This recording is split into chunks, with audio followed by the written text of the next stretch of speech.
I remember the panic attacks, the debilitating anxiety, the sense that everything I loved was crumbling. For months, I coped in any way I could, moving from medications to unhealthy drinking. This kind of emotional crisis, the sense that something inside of us is wrong, this is rapidly becoming the norm. Now I wonder, is it possible that we're all living with systems of habits that are perfectly designed to produce this kind of life? The modern world is a habit formation machine. We wake up and we scroll social media. From waiting in line at the grocery store to stopping at a red light, we fill every idle moment with technology. We spend our day distracted by notifications. We rarely sit down to talk face to face. We rarely take time to rest. The problem with all these habits is not that any one of them is so bad, it's that they're all unconscious. This technological life, the one that was supposed to set us free, actually enslaves us to meaningless lives of distraction. What if instead we designed habits that pushed us towards a life of meaning and love? Isn't that what we're meant for? In the midst of my emotional collapse, my wife and friends sat down with me and said, we need to design a better way for you to live. We started sketching out some habits, and they became the 8 simple communal habits of the common rule. Each habit is something really small, designed to disrupt the unconscious routines of modern busyness. Things like an hour with your phone off at the same time each day, or 1 day of Sabbath rest each week. Often by changing one small habit, we see everything else start to shift. And that's the point. We weren't made for solitary lives of striving and meaningless exhaustion. Our habits can and should be designed for a higher goal, the love of God and neighbor.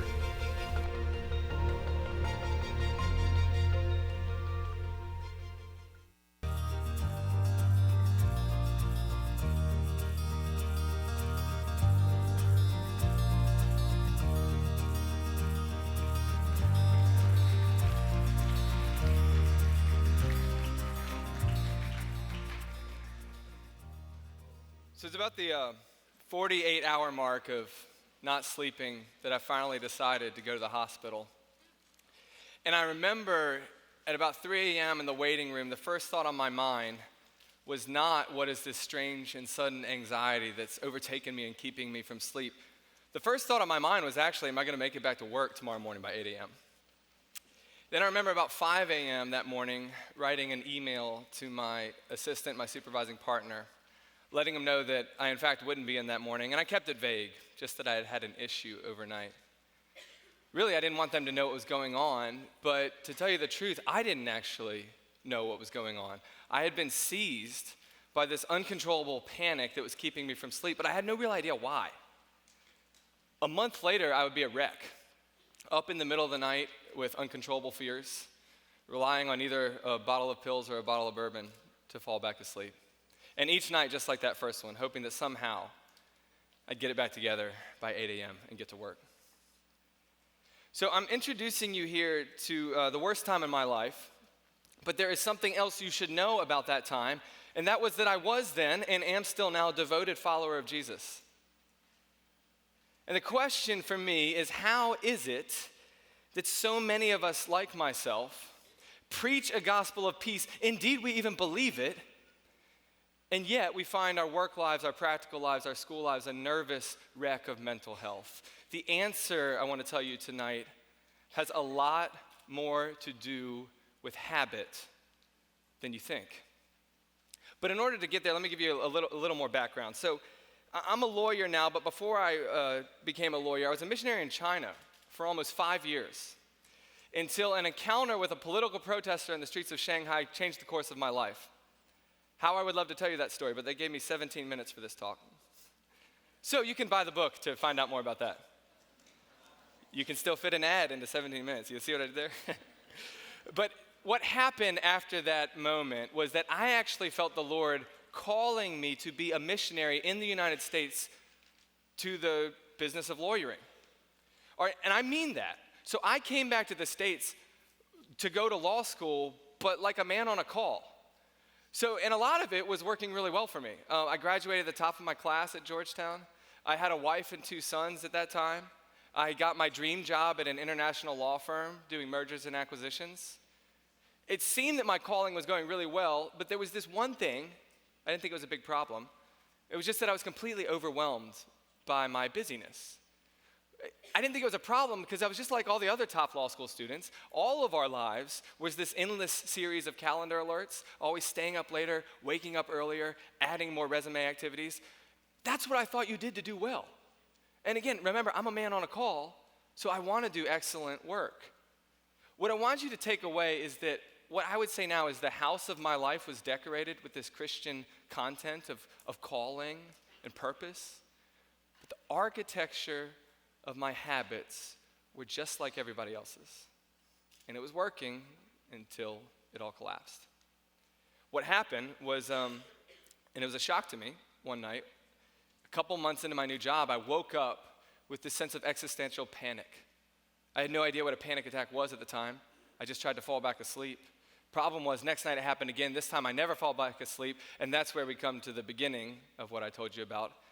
I end up in the emergency room where a doctor tells me in one of the most anticlimactic moments of my life that I'm just showing common symptoms of clinical anxiety and that this is really typical, as if that's comforting. He sends me home with a bottle of sleeping pills, and what I didn't know then that I know now is I react in all the ways that you read on the back of the bottles. It's just funny until you experience it. My life rapidly became those hallucinogenic nightmares, these huge daytime mood swings, even suicidal thoughts. And I will never forget standing in the kitchen one night with my wife. She hands me a pile of dishes to put away, and I take them, I look back at her, and I say, I don't know where these go. And I wasn't kidding. And you can imagine if I was worried about I can't put away dishes, I was also worried about keeping my job, but even more being the friend, the father, the husband, the missionary to law that I so longed to be. And I finally got rid of the sleeping pills, but the alcohol remained. I just needed something to calm down. And that is how I went from what I thought was the best time in my life to what I know now was the worst time in my life. And I was left with a sticky question. Here it is. How did the missionary get converted? So how did the missionary to law in such short order become converted to the nervous medicating lawyer? The answer is by habit. Looking back now, I can say with the clarity of hindsight that what happened is that a large part of my life finally became converted to the anxiety and the busyness that my habits and my routines worshipped. Now, here's why I think that's true. Because almost a year later, I'm going to tell you the story of another night. This one's much better, though. I'm sitting at a restaurant with two of my best friends, and on the table is this program of habits scribbled onto a page of a journal. And these little daily and weekly habits on the page of that journal were just things my wife and I had come up with almost as a last-ditch effort just to rein in the chaos of my daily and weekly schedule. Now, y'all, I will tell you the truth. I did not think any of these little small changes, and I'm going to tell you what they are in a minute. I didn't think any of them would matter because I had no idea how much the most small and ordinary habits in our daily and weekly routines actually impact our souls in the most deep and extraordinary ways. My life began to totally change. And I am standing up here over 5 years later as somebody who still lives according to all these silly little habits, as somebody who slept like a baby last night, somebody who drinks alcohol responsibly, as someone who now has 4 boys. I'm in the same profession and I'm now thriving as a father. Maybe most importantly, I stand up here before you as somebody who's been through this really dark night of the soul and can tell you that in every valley of failure and burnout waits a gentle Savior. His name is Jesus, and he is there to tell you your failures, your worries, your nightmares, they have meaning. He is with you, and he will use them for good. And as it turns out, it seems that now the most important truth that I have to share with the world came from that burnout. And here's the truth. Your habits are forming you. Your habits are forming you much more than you form them. Now, the reason I can confidently say something like your habits are forming you is not just because they take up a huge amount of your time. They do. Okay, so actually studies show that about 40% of your daily actions are not actually what you should call choices. They're products of habit. So they do take up a lot of your time. But much more importantly, habits have a way of taking over our identity formation. There is a neurological and a theological reason for this. Let me give you the neuroscience in 60 seconds. Okay, brain activity during habits happens in the deepest part of the brain. It's called the basal ganglia. And this is awesome for us because it frees up our higher order thinking for much more important stuff. So this is how you can get in your car and make all the right turns on the way home. And you never thought about a single one because your brain's doing something much more important, thinking about something much more sticky or unusual or hard. This is really useful until it's a bad habit, okay? When it's a bad habit, let's say it's a road we've carved in our evening routine that's reinforcing an addiction. Or let's say it's a road we've carved in our morning routine that's reinforcing mindless submission to an operating system that's designed to attract our attention and sell it to advertisers. When it's that kind of bad habit, our brains know better, our beliefs know better, but that part of our brain isn't working. So our head is going that way, but our habits are going that way. Here's the point. Guess which way our heart goes? Our hearts always follow the habit.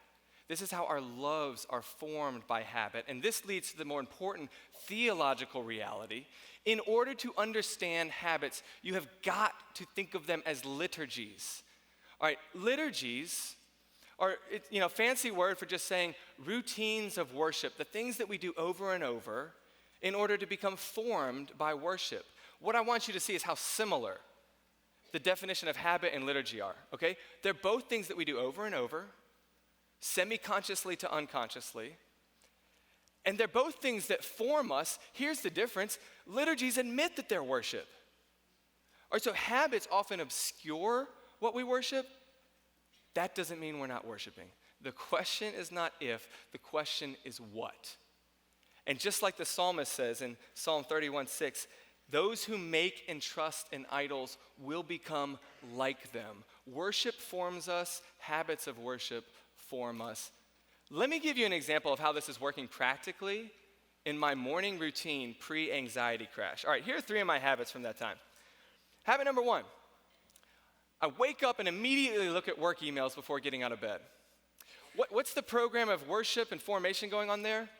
Well, my brain's not fully participating, but I'm beginning to think that the most important thing about the day is whether or not that person at the office who's asking me something in the email regards me well. As if I'm not well regarded at the office, I'm not worth anything. Now, I would never say that out loud, but that's where the love is going by habit.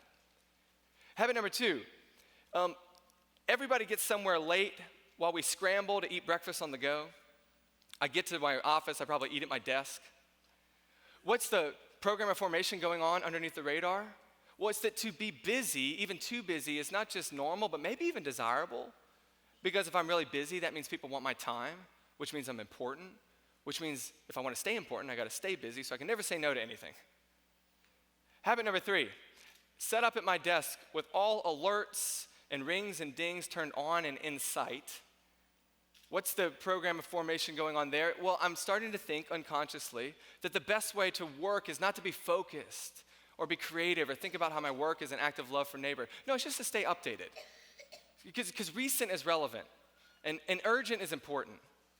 And so I got to check everything immediately as it comes in. All right, so I'm going to stop right there. Not even 10 a.m., right? But by not having any counter-formational habits, I'm just assimilating to the default cultural program of habits, which is what?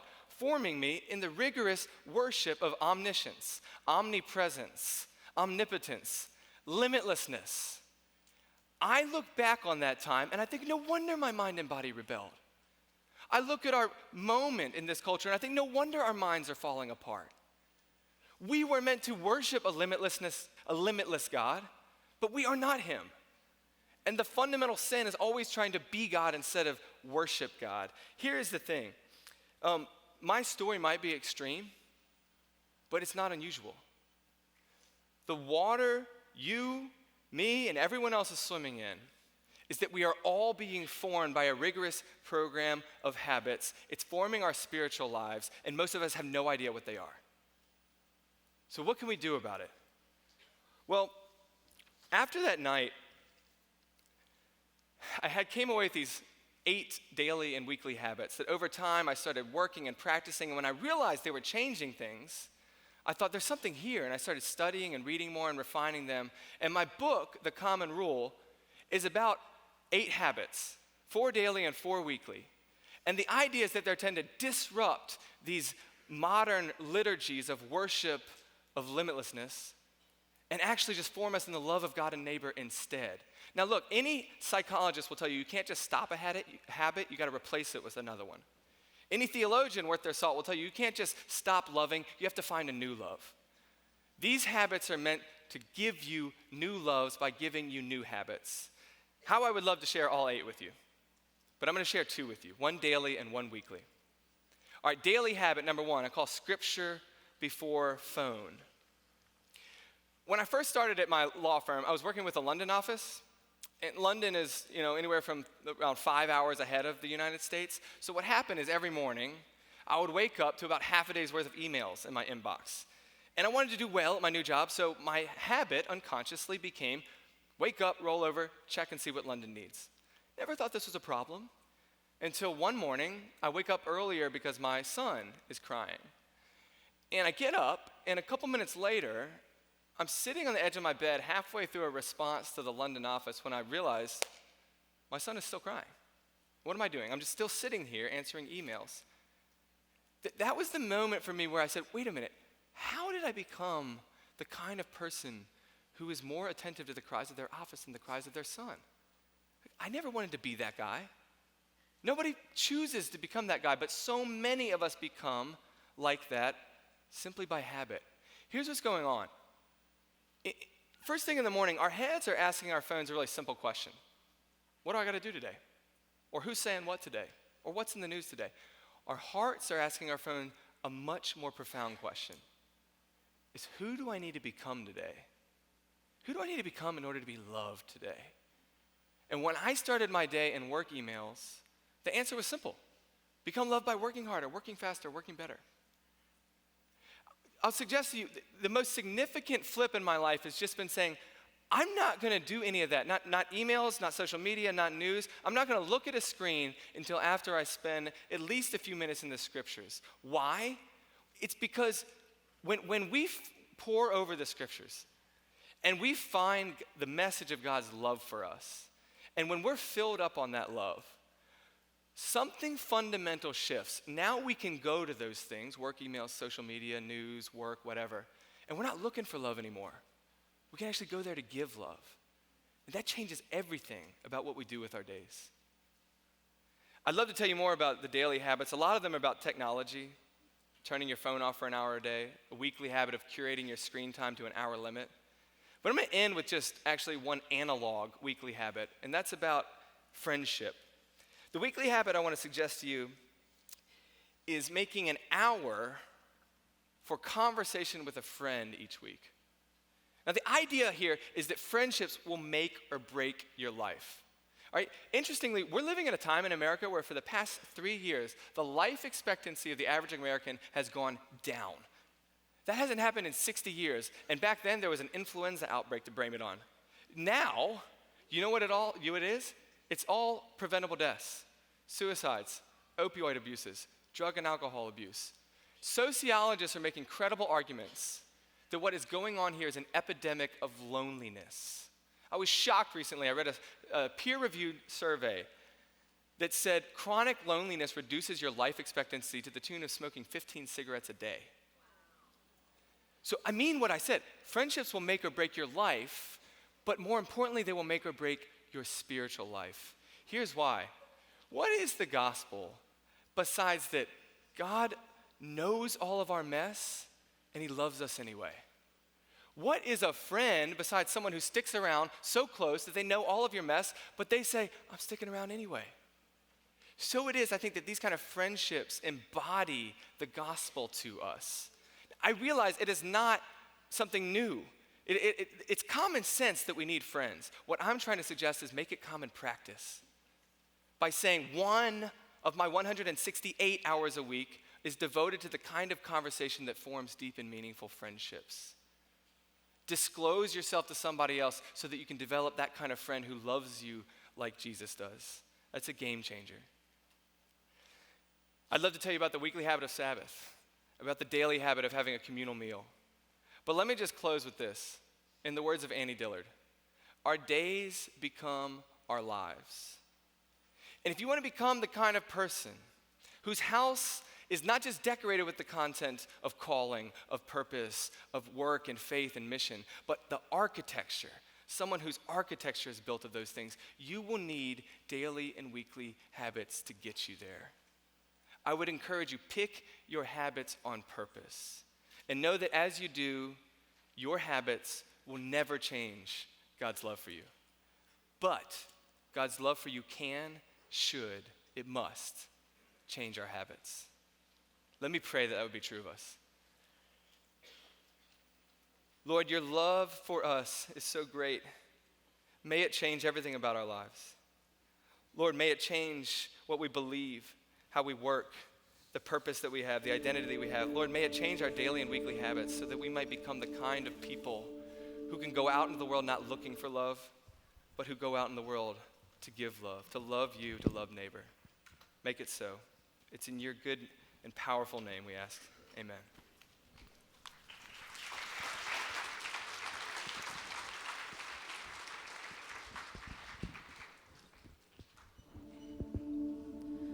Would you guys stand and sing with us?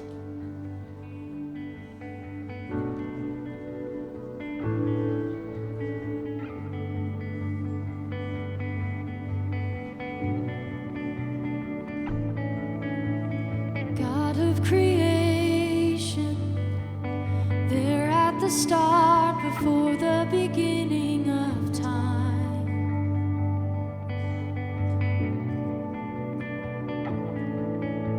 With no point of reference, you spoke to the earth and fleshed out the wonder of life.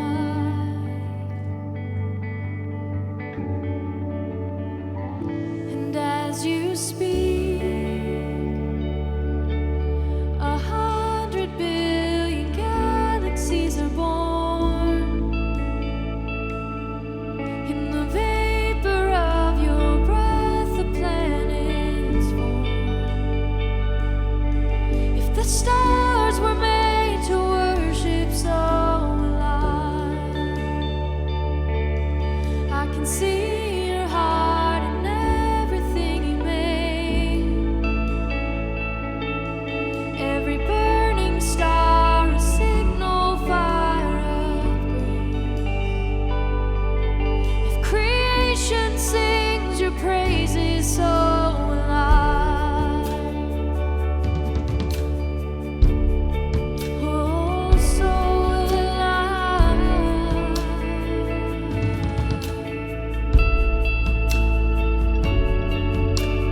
God of your promise, you don't speak in vain, no syllable empty or void.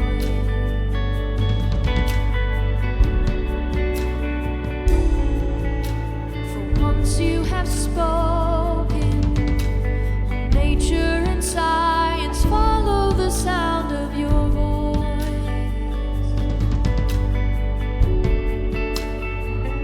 And as you speak, 100 billion creatures catch your breath, evolving in pursuit of what you said.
heart.